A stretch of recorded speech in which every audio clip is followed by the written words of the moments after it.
Good morning বন্ধুরা, শুভ সকাল। Deloitte বন্ধুরা, তোমরা অনেক অনেক শুভেচ্ছা ভালোবাসা জানি ব্লগ স্টার্ট করে দিলাম। এখন দেখো সকালবেলা উঠেই আমি আগে রান্না বসিয়ে দিয়েছি, কারণ রান্না করে পুজোটা করব, তাহলে আমার ডবল ঘর দর মুছতে হবে না।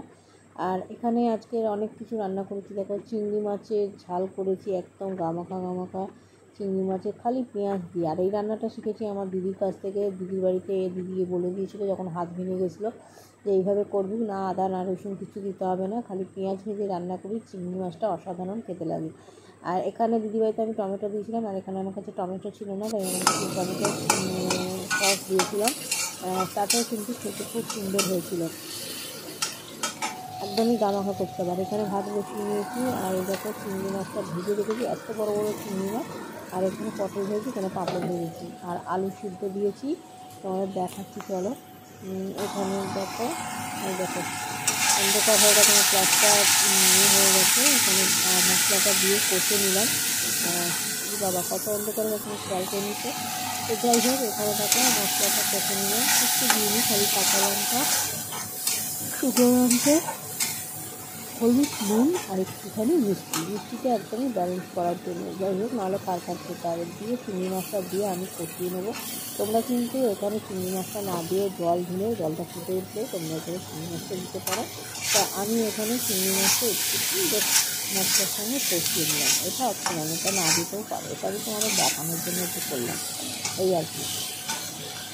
তো রাত্রিবেলা আছে দিদির ছেলের জন্মদিনটা নেমন্তন্ন আছে, নেমন্তন্ন মানে খাবো খেলে। তাই চিংড়ি মাছটা জল দিয়ে দিলাম, অল্প দিলাম, দিয়ে এবারে সিদ্ধ বসিয়ে দিয়ে তারপর চিংড়ি মাছটা এবার নামিয়ে নেবো।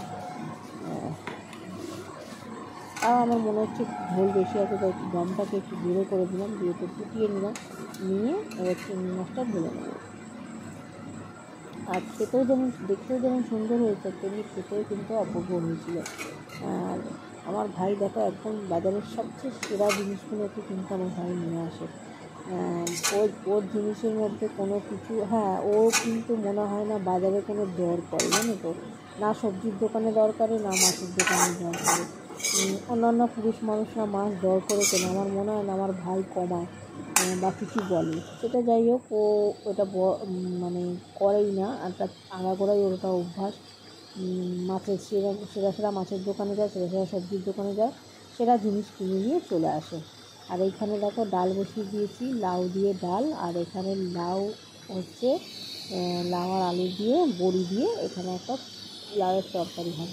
ইচ্ছা ছিল চিংড়ি মাছ দিয়ে করার, কিন্তু চিংড়ি মাছ আনতে গেলে আমার সময়টা অনেকটা চলে যেত, এই জন্য চিংড়ি মাছ আনিনি। আর এদিকে দেখো লাউটাকে প্রেসারে সিদ্ধ করে নিয়েছিলাম, তারপরে একটু কালো জিরে আর জিরে ফোড়ন দিয়েছিলাম, তেজপাতা দিয়েছিলাম, দিয়ে লাউটা দিয়ে একটু হলুদ নুন মিষ্টি দিয়ে, নিরামিষ হলুদ আমার কাছে ছিল না, তাই জন্য হলুদ মিষ্টি দিয়ে করলাম। এই দেখো এরকম ভাত হয়ে গেছে, চিংড়ি মাছের তরকারি হয়ে গেছে, আর এখানে হয়ে গেছে লাউয়ের তরকারি। আর সবটাই কিন্তু দুর্দান্ত আজকে রান্নাগুলো হয়েছিল, জানো তো। এখানে শশা কেটে নিয়েছি, এখানে পটল আলু ভাতে দিয়েছিলাম, যেহেতু এক ধরনের সেদ্ধ খাচ্ছি এখন, এই আর কি। আর আজকে পাঁপড় ভাজাটা খেতেই ভুলে গেছি, পাঁপড়টা পড়েই রয়েছে। আর এদিকে দেখো লেবু কেটে নিয়েছি, কারণ মর্নিং এভরিওয়ান, ডিলাইটিস বন্ধুরা, তোমাদের অনেক অনেক শুভেচ্ছা ভালোবাসা জানিয়ে ব্লগ স্টার্ট করলাম। এখন ঘড়িতে বাজে 11:15, যেহেতু 12টা বাজেনি তাই গুড আফটারনুন বললাম না। তো চলো এখন যাচ্ছি, দেখতেই ফেলে সকালবেলা রান্নাবান্না করলাম, রান্নাবান্না করে স্নান টান করে, রান্নাবান্না করে ঘরদোর মুছে স্নান করে তারপর পুজো আচ্ছা করে এই চলে যাচ্ছি পার্লারে। আজকাল খাবার সময় নেই, খাবার নিয়ে চলে যাচ্ছি, তো সাথে থাকো। আর আজকে আমাদের ছেলেটার জন্মদিন, এক সপ্তাহ ছোটো বড়ো ওরা। তো ছেলেটার যেহেতু জন্মদিন, যেহেতু রাত্রে খাওয়া দাওয়া আছে, আমি আসলে কেক কাটবে ওরা, তো সেই কারণে রাত্রে খাওয়া দাওয়া তোমাদের সঙ্গে একটু হলেও শেয়ার করব, সাথে থাকো, দেখতে থাকো। তো বন্ধুরা, এখন খেয়ে দিয়ে উঠলাম, খাবারটা তোমাদের শেয়ার করিনি, যেহেতু সকালবেলা দেখেছি কি রান্নাবান্না করেছি না করেছি। আর দেখো কি নাম, রিঙ্কা নতুন এসছে, আজকে নিয়ে 3 দিন। তো 3 দিনে আমাদের মধ্যে খুব ভালো সম্পর্ক হয়ে গেছে। আর আমি তো, তোমরা জানোই যে আমার সঙ্গে যে আসে সে একদিনেই মিশে যায়। তো ও আর এখন আমি বর্তমান কাজ করছি, আমরা দুজনে ভালোভাবেই রয়েছি। মুখটা তোমরা দেখে নাও, ইউটিউবটা তোমরা দেখতে পারবে। তো চলো খাওয়া দাওয়া করে নিই, করে নিয়ে এখন একটুখানি দুজনে একটু বিশ্রাম নেবো, কাস্টমার এলে কাস্টমার হবে, আর লাইট ফাইট নামিয়ে এখন একটু দুজনে মিলে বসবো। ওর মোবাইল দেখবে, আমি আমার মোবাইল দেখবো, দেখতে দেখতে কাস্টমার আসলে কাস্টমারও হবে, এই আর কি। তারপর চলো বিকেল অবধি তো রয়েছি, এখন আপাতত চলে এসেছি। আর পার্লারে হঠাৎ করে একটুখানি চোখটা বন্ধ হয়েছিল, তারপর একটা ফোন আসাতে হঠাৎ করে ফোনটাকে ধরতে গেলাম।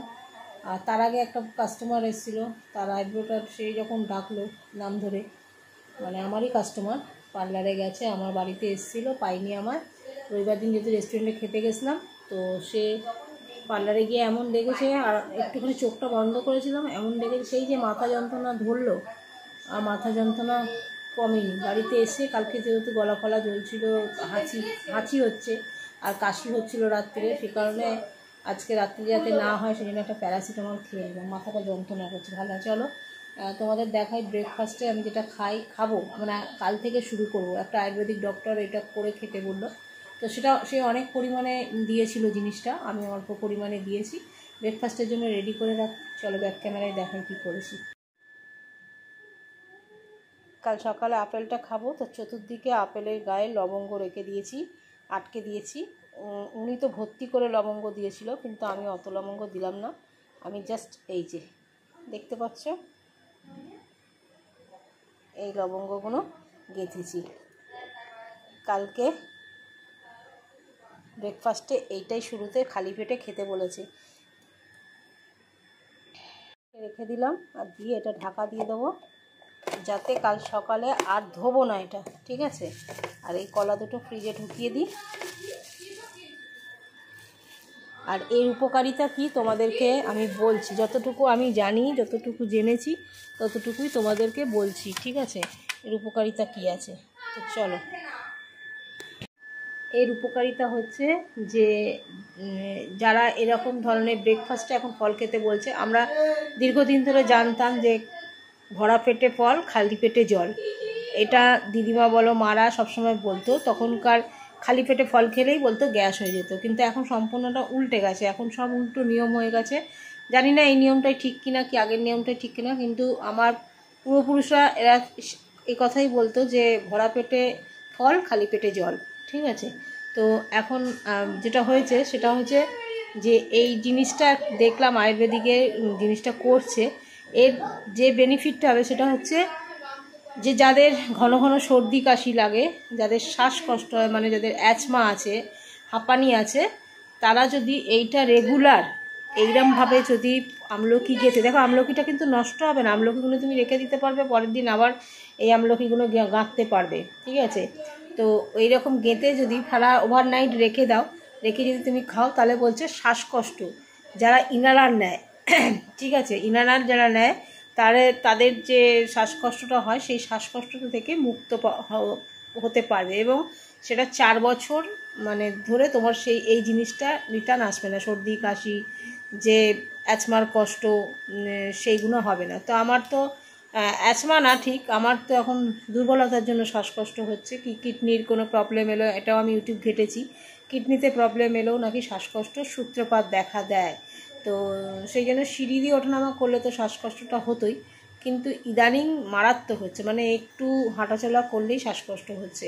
তো সেই কারণে আমি একটু খেয়ে দেখি যে আমার শ্বাসকষ্টটা কমে কিনা, যদি কমে তো তোমাদের সঙ্গে নিশ্চয়ই বলবো যে এটা তো একদিনে হবে না, এটা খেতে হবে দীর্ঘদিন, আর দীর্ঘদিন এই সকালবেলা নিয়ম করে খাওয়াটাই হচ্ছে বড় কথা। তো এটা খেয়ে দেখি কেমন থাকি, তাহলে তোমাদের বলবো। তো চলো বন্ধুরা, এখন ওপরে যাই। ওপরে ছেলেটার আজকে জন্মদিন, তো ছেলেটার জন্মদিনে কেক কাটা হবে, কেকটা কেটে আমি আর জামা কাপড় ছাড়লাম না, যেহেতু আমি আমাকে দেখাবো না, পরে কেক কাটাটা তোমাদের সঙ্গে শেয়ার করব। তোমরা দেখো, বাড়িতেই যেহেতু আছি, আর কাছ থেকে এসে যেহেতু মাথা যন্ত্রণা করছি, ইচ্ছাও করছে না জামা কাপড় ছাড়তে, এই সন্ধে টন্ধে দিয়ে উঠলাম। যাই হোক, কেকটা কেটে নিই, কেটে নেওয়ার পর তারপরে তোমাদের সঙ্গে তোমাদের সামনে আসি, তারপর খাওয়া দাওয়া আছে, কী কী রান্নাবান্না আছে সবটাই শেয়ার করবো, সাথে থাকো। দাঁড়াও বলছি, এটা বন্ধ করতে দেবে, আস্তে আস্তে খুলে কেন রাখবো, কোনটা পকোড়া? পকোড়া উচিত না, আস্তে এদিকে নিয়ে এসো না, একটু আছে চিকেন পকোড়া, পায়েস, কষা মাছ। আর কি আছে? আর কিছু নেই। কফি এটা দিয়ে তুলবো তোরা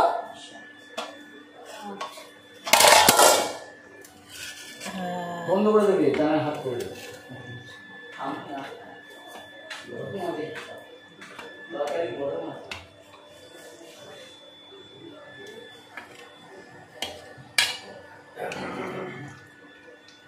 মাংসগুলো গলে গেছে রে আন্নে না? গলে গেছে না? মাংসই গলে গেছে। মাংস গলে গেছে। একটা পকোড়া খাবো আমি? খাও। পকোড়াটা নরম হয়ে গেছে। হাতে ছেঁড়া লাগছে না? কি বলছিস? যাও যাও যাও। সোনু টাকা ভিডিও দেখিস আমার? না আমি খেয়াল করি এরকম করলি অপমান? না আমি সত্যি তোমারটা খুঁজেই তো পাই না। তার মানে তুই করিস নি, সাবস্ক্রাইব করিস? ছিল তো মনে হয় ভিডিও আসে না। আমি তো ইউটিউব তার মানে তারপর দুবার টিপে দিয়েছিস নিশ্চয়, এই জন্য সাবস্ক্রাইবার কমে যায়, আমি দেখেছি। না না 26 কি 42 এর মধ্যে 26 পিন করে দিলাম মেসেজটা, তাও বলুন না, বলুন হয়ে গেছে। তো বন্ধুরা আমি এখন শুয়ে পড়েছি, আমার খাওয়া দাওয়া হয়ে গেছে, কল্পনাকেও খাবার দিয়ে দিয়েছি, দিয়ে দুজনে মিলে খেয়ে নিলাম। আর মাথাটা প্রচণ্ড যন্ত্রণা করছে, তাই ওপরে গিয়ে আর খাওয়া দাওয়াটা কী হচ্ছে না হচ্ছে কিছু শেয়ার করতে পারিনি তোমাদের সঙ্গে। আর ওর খাবার দিয়ে গেছে, আমি খেয়ে নিয়েছি। আর বুচুন এখন কোথায় গেছে জানি না, এখনও খাইনি। ওর খাবার ওখানে বাড়া রয়েছে চুলের ওপর। তো চলো আর ভিডিওটা বড় করছি না, সকলে ভালো থেকো, সুস্থ থেকো। আজকে লাইভে আসিনি, কালকে আগামীকাল আবার লাইভে আসবো। সবাইকে টাটা, গুড নাইট।